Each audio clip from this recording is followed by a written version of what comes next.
Lo, ano ang magandang solusyon sa baha dito sa Pilipinas? Sabi ng mahal na Pangulo, ipunin daw ang tubig baha. Kaya dapat marami kang timba.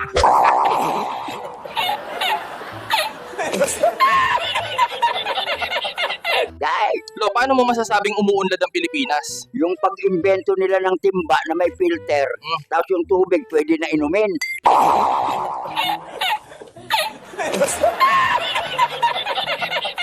Lolo, ano na kaya ang balita sa mga nawawalang sa abungero? Kung gusto nila lumabas ang katotohanan, yung mga manok ang dapat nilang imbestigahan.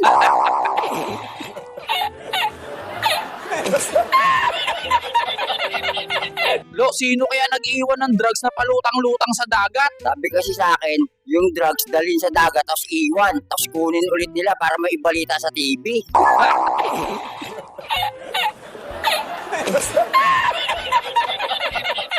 Lolo, pabor ba kayo ma-impeach si Sara Duterte?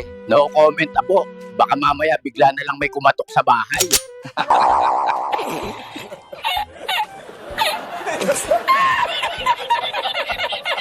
Anong mapapayo mo sa mga adik?